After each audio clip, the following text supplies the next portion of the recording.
Hello everyone, welcome along, Nigel here. Starting off today with a new build. Yes, another one. This is a kit I bought just the other day from Antics in Stowage in Gloucester.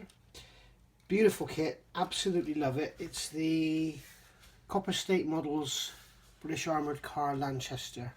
It's World War One armoured car. If you look back at the title video, you'll see a picture of the front of the box. These are the sprues. I've had to wash them all in washing up liquid because they were all quite oily from release agent or whatever from the moulds, but they were quite oily. So yeah, they've been washed now and they've dried and everything been left for 24 hours to dry. So very rarely do I buy a kit and I'm that impressed with it that I need to start it straight away. And with this kit, I need to start it straight away. I love absolutely everything about it. There is no negative to this kit, I don't think. I certainly haven't found it yet anyway. So without further ado, let's get cracking. But just before I start, please remember to, if you like this, like it, subscribe, hit that notifications bell, and you'll get all the latest information up that I'm putting on. I do put a lot of videos up, a lot of build reviews, and a lot of out-of-box reviews as well. So yeah, let's get this kit going. Looking in the manual on the first page after the sprue diagram, we can see in this beautiful coloured manual with the really high quality paper, and yeah, just look at my review and you'll see how impressed I am with it. I'm going to get this done. This is page 5, so steps 1 to step 3. So I'll get these made up now and then I'll come back to you. As we thought, or as I thought anyway, everything's gone together absolutely fine. A couple of things to note. One is I drilled the end of the exhaust out, which gives you a bit more realism, so that looks a lot nicer. These front suspension parts here are quite fiddly. They go on tiny little squares. It tells you in the instructions to make sure they're in the right positions. I've just got mine so they're both the same. Let's see how it comes out. If it becomes a nightmare, then you can learn from me and perhaps fit them afterwards at the same time as you fit the axle. This part here, B37, tells you in the instructions here to make sure to check the fitting of the B37 in the frame.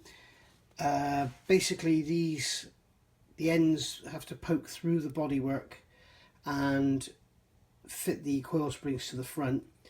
Don't glue it in. If you look on here, you can see there's a lug.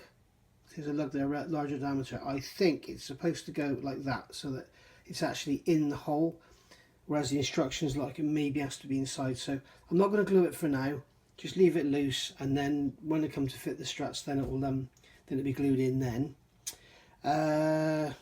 One other thing of note: these two lower arms, these two here. Come on, focus camera. These two lower arms, they're incorrectly numbered on the instructions. So B21 is actually B20 and B20 is B21. So it's this to be expected from a new company. Blimey, I think this is their second kit ever. So yeah, but all in all, going together lovely. The other thing I've noticed is the Tamiya Extra Thin reacts with this plastic like nothing before.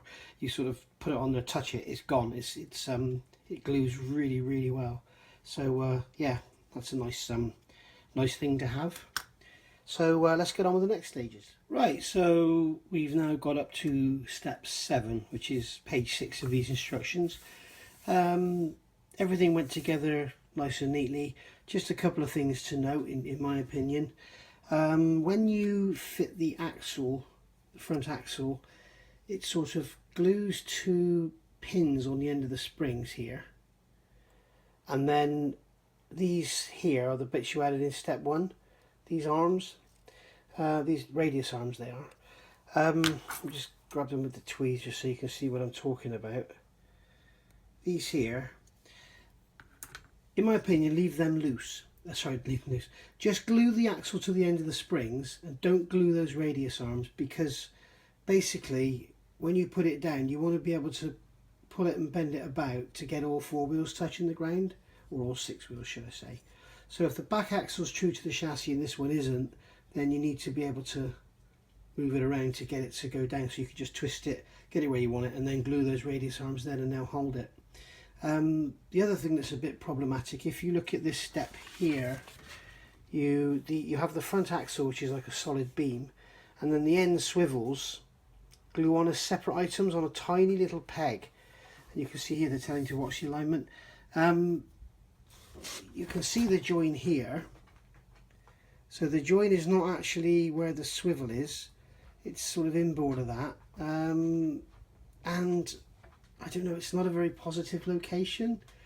I don't know why they didn't mould the axle in one or mould it in two halves to be glued together, but what I've basically done is glued it, got it so it fits together so it's pretty much square, using I used a rule on it to make sure it's all square in both planes. And then you can see here in the bottom there's those small square location pegs here and here. What I did, I put super glue in them and then just remove the excess, so that it kind of sets it off now. And now that, because I don't like using super glue solely because super glue is brittle, but super glue is great for holding something in place while the other glue dries. So the other glue will have the welding effect, so it will end up being an extremely strong joint, but you know, it's sort of adding to the work of the modeler, if you like, to make sure they're absolutely perfectly straight in both planes, that way and that way, to make sure your wheels aren't sort of toeing in, toeing out, or like loads of camber on them, you know, looks like they're going to fall off. So so there we go. So that's that step, and then you also add the tie rod there and the drag link there. So yeah, all in all, it's not a bad little kit at all, really. Yeah, it's lovely. So let's get on with the next lot, and I'll see you back in a sec. So step 8 is done. Nothing really too much to watch out for in here. Something I haven't done, this part here, B41, it looks like on the drawing that there's a flat on it. You can see that as it comes through this piece here, this bar that goes across, there's a flatter. It looks like it's at the bottom, so I haven't glued it, and then if I need to I can always just pull these apart and turn it. And as I said earlier, remember about not gluing this one in, still not glued in, but now it won't come out because it's sat inside the two side walls, so that's absolutely fine like that. This part here, C3, that piece there, it sits into a recess in the side. That's going to need some Mr. Servicer around it and some work, because at the moment it looks like a piece of plastic sat in a hollow, whereas it should look like a metal plate on the surface. So yeah, that's going to need a little bit of work, and it's the same on the other side, so I'll deal with that one as well. Something I have noticed, this piece back here will be wood, so that's going to get wood grain. And also something I've noticed moving on the instructions, maybe you guys can help here, but I noticed that there's supposed to be some rear fenders inside here that aren't included in the kit, but you do get them in the Copper State Models Photo-etch set, so I may have to get that after all, unless I scratch build something myself. So yeah, so there's step 8 done, which is page 7. So now we've got 9 and 10 to do, which is adding more of the armour plating, little stowage box there, and the front shock absorbers, and then we're going to add some armour plating to the top, and then the lookout bit at the front, and that other C3. So once I've done all this, then I think I'll do the Mr. Servicer around those parts. Yeah, see you back in a sec. Right, so here we are then. This is a few seconds since you last saw me, but in reality it's over a month, I think. I've ordered the PE set. As you know, you would have seen the review when it came. So now I've got to a point in the model where I've added the front armour, added the top, put some Mr. Servicer around the gaps in those parts on the C3s. Remember we mentioned that there was a big gap in there. So that's been done now, and then I'll show you how I do that. And we've reached the point where I need to start looking at the PE, because if you look here, it doesn't tell you any instructions about the PE. Like sometimes you get a Tamiya kit and it will say think about putting PE here in our additional set or whatever. This doesn't do that. Most kits don't. So you've got to look through here and decide what you're going to do. I've just made a couple of notes in the instructions where the PE is going to be, just to remind me really. So yeah, this inner windscreen frame, these inner side windows need to go on, and also we've got these whatever they are, guards over the holes which go in the windscreen, and there's a setting piece there for setting there's a pillar that supports it. So basically you can kind of have the front armour open. The kit only offers it as a closed item, but with this you can have the front armour open, as you can see. I've had a look, it's going to be so dark in there, the fact you haven't got any interior doesn't really matter. So and there's going to be a tiny little slit, so I'm just going to get in there with some black paint, I think, and spray it around a bit, and yeah, go from there. So I need to cut this this PE out using my trusty little cutting mat from modeltools.co.uk. Really good little company. I've always called them little cars. Unfortunately, I've been calling them the wrong name. So there's that one cut out. This brass does cut lovely. It's very nice, thank you. And then we've got two PE2s, which are... where are they? There they are. Probably would have been better doing this before the roof was put on, to be honest. But hey ho, I put the roof on and then decided afterwards I was going to get the PE kit. So, and I've only really bought the PE kit because there's some, I think it's these pieces, the rear fenders are missing in the kit. So I decided to buy the PE set. It was funny because when I was at Model Scale World, I spoke to the guys on the Copper State model stand, and they were like, "Oh yeah, you put a video up, great, thanks." Well, I didn't even say thanks. I guess there's a big language barrier, but I did look at their PE set for the wheels. They do a PE set to replace the wheels. I think the plastic parts are good enough. So I've got those cut out, I'll get those cleaned up, and then we'll start looking at getting them fitted. Right, we've got this piece of brass here, which needs to be folded up, and here's the piece of brass. So I've got this little folding tool. You can get the big ones and the small ones. This is the small one, this is the big one. Tend to keep this one only for larger PE, like if I was doing wing flaps on a 32nd scale dive bomber or something. So little tip that I told you all about before and was got some good comments. This is how I make sure I'm folding on the edge. You'll notice that on the Photo-etch brass there's actually an engraved line that you fold to. So what I do is I just nip it in there like that, hold it. I use a single edge razor blade as a folding tool, and you can stand that in that groove, as you can see there, and that is now in that groove. So I can push it up to the blade, hold it at just short of 90 degrees, nip the tool up, slide the blade along, and then bend it up like so. And there you have your 90-degree bend perfectly on the line. And there we go. After much wrestling and fighting and pulling about, I thought I'd try it in there, see if it works. If it wasn't going to fit, I wasn't going to bother, because to be honest with you, if I showed you how I made this part, it would have been a lesson in how to not do photo etch and how to completely butcher a completely good piece of brass because you bent it the wrong way in the first place. So yeah, faux pas and all that.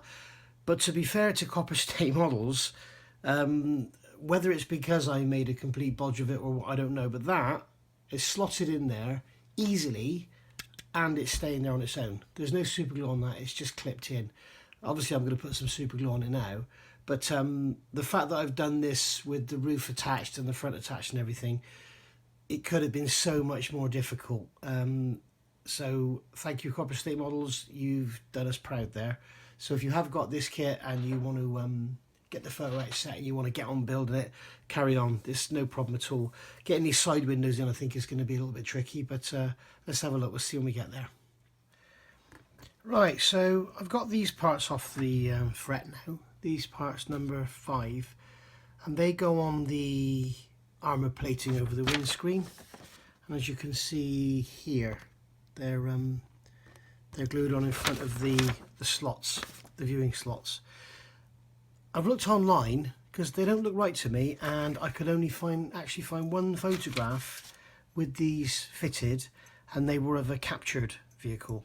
So if you're big time World War I and accuracy is your big thing, then do some research, because I've found pictures of them that look very much like the kit with nothing there at all.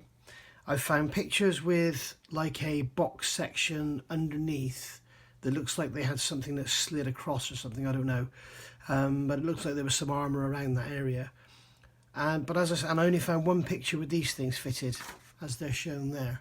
So yeah, I'm going to put them on because I think they'll add a bit of detail to the kit, and you know, I don't know. But you know, if you're big time on accuracy, check it out.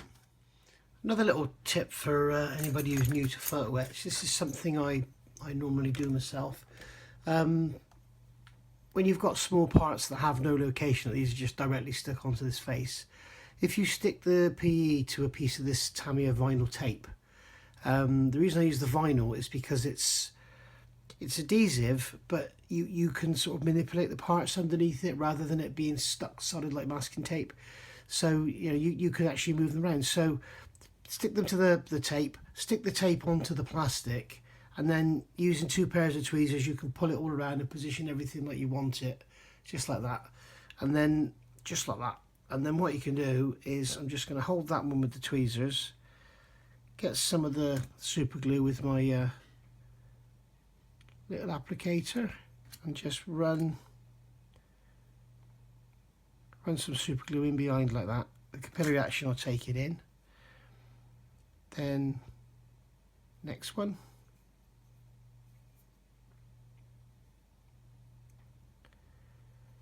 just running the super glue into the gap,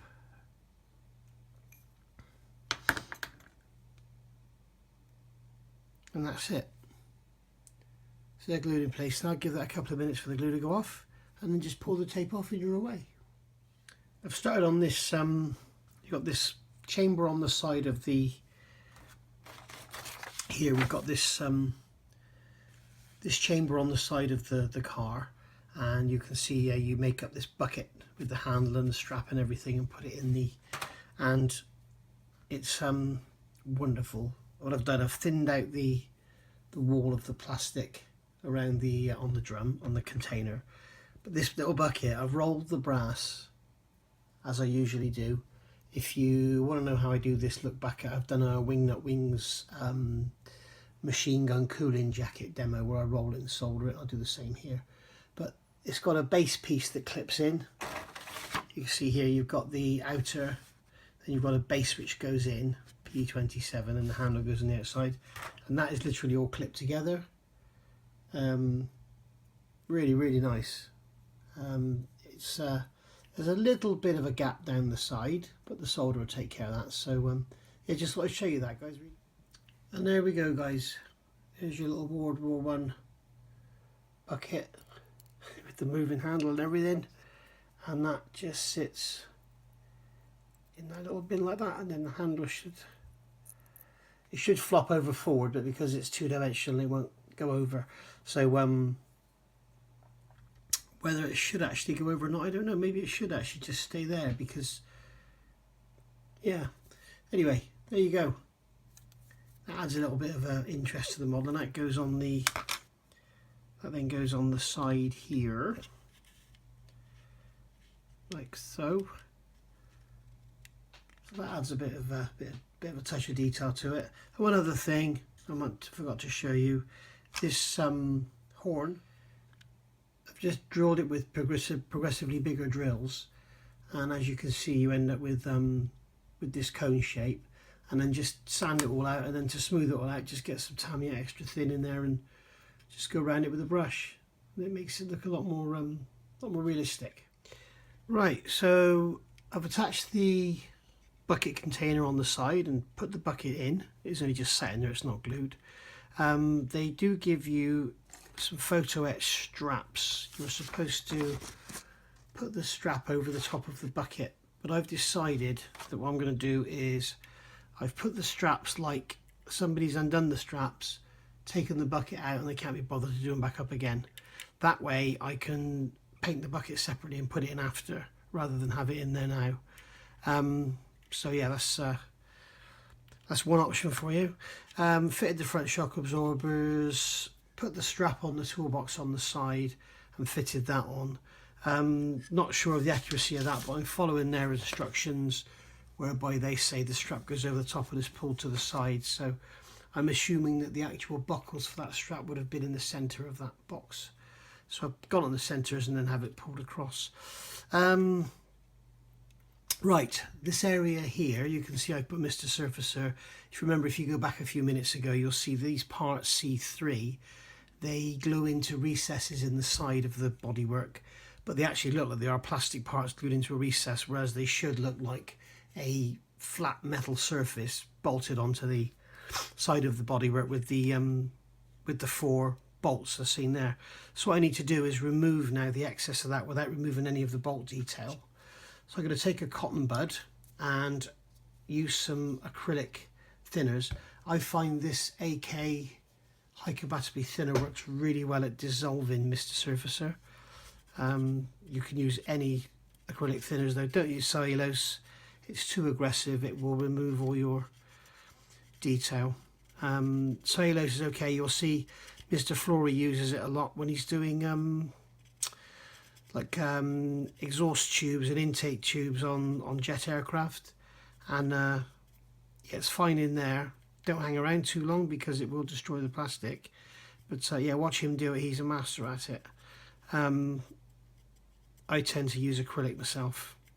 The beauty of using the cellulose in those intake tubes is, of course, because it does attack the plastic, it kind of melds the plastic together. I mean, it kind of melts it and moulds it at the same time. I think that's where the word melds come from. So it does in my head anyway. So yeah, there we go. That's that pretty much done.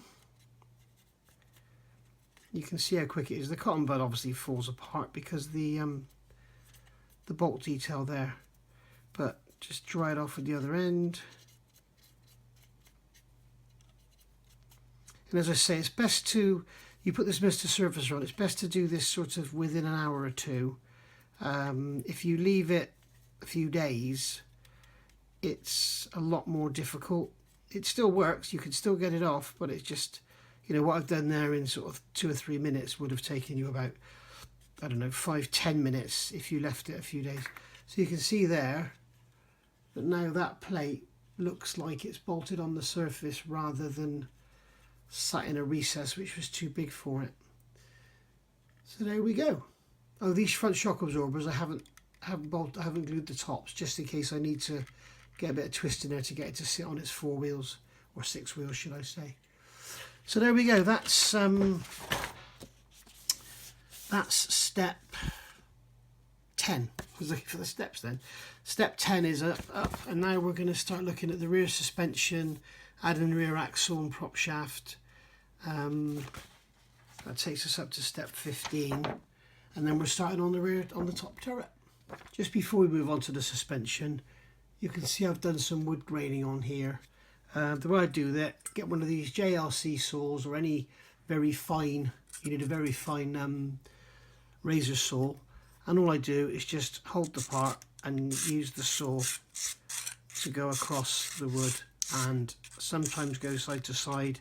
Don't be tempted to do a zigzag because it does look very false, and then you'll see that works.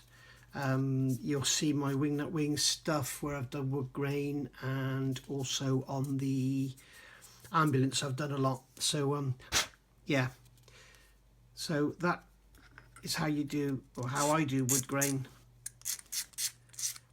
And if you want to beat it up and take the corners off, you can just take a knife and just scrape away at a corner like this. this, and then in between you can sort of take a chunk out. Try and keep it random. Try not to make it too uniform. And yeah, because if you look, unless it's brand new and very modern, you'd normally find that the edge of the wood would not be perfectly straight. But then saying that, back in the early days, in the early 1900s, the quality of wood they used for everything was a lot better than we've got today. I remember once I had some sash windows made for a house that I bought, and it was a 1912 house, so somebody had put aluminium double glazing in it, and I got a carpenter to come and make sash windows for me, and he said, the trouble is with this, mate, the wood I'm using here, even though it's probably hardwood, is the quality of it is that poor compared to what they had in 1912 when the house was built. He said they wouldn't have even chucked this on the fire because it would have burnt out too quickly. I mean, just shows how we've come along. And I'm just going to do some wood graining on the back there, nothing too fussy, because there's not really a lot of under detail on this anyway. So I may score up the bottom to make it look like wood, we'll see. So there you go. And just like I said I wouldn't do, I've put the planks in the bottom. So you've got planks at the top, planks in the bottom. And the other thing is, on the back end, obviously it was like this, it just comes along and finishes off to a flat, but that's not very realistic. So basically just cut away with a saw down in the grooves, then pick at it with a knife, and then your good old friend extra thin, just get that down in there to clean up the plastic swarf bits that you might have made a mess with, or they might still be hanging around in there, and then push your fingers over the end of it while the glue's still wet, and that'll give you your kind of wood grain effect on the end, and also take off the squareness and the newness of everything. Let's just do that again to show you. Brush it in there into all the gaps, take out all the little bits of plastic that are left, and then push your thumb of your finger into it like that, and that will give you your realistic or more realistic end to your wood. Okay, so there we go. Rear suspensions are all done. Quite a complex little assembly, not difficult at all, just lots of it really. Very, very well detailed. Nice to see the great big double leaf springs. This thing must have been like had no suspension at all, but no big sink marks or anything, which is nice. There's an ejector pin mark on the back face of each one, but Copper State Models, thank you, have thoughtfully put those on the back so they're not seen, which is nice. Now generally we know that we've seen, you know, bloody great sink marks in here that are a pain in the butt, but no, really, really nice. Nicely detailed axle. The axle actually sits on, if you look at it this way up, the axle sits on top of this lower leaf spring, and then this leaf spring glues into the top of the axle, obviously upside down. So I haven't actually glued the axle on, so that it still moves, and that way I can make sure that when it goes down on its wheels, it sits on all four wheels. I can hold the wheels down or whatever with some weight and then glue it then. But yeah, you can see there it all sort of moves around on itself. So and the front also moves because I haven't glued the upper shock absorber mount. So yeah, it should be quite easy. I've got early finger marks, so I don't know where I've got the early fingers from, never mind. So that's where we are now, and just to recap, bucket there, lovely little bucket, and the front armoured plate with the PE parts added, which will eventually sit on there, held up like that.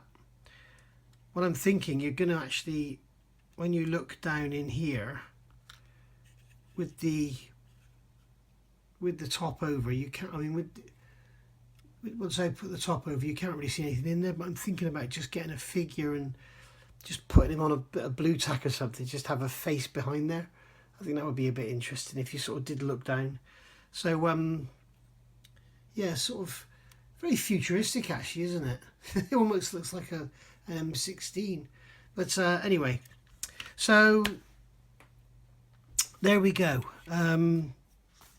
I was going to do this whole build in one video, but it's getting longer and longer and longer, so I think I'm going to do it in 2 parts. So this will be the end of part 1, and then part 2 will take us all the way up then to painting and weathering.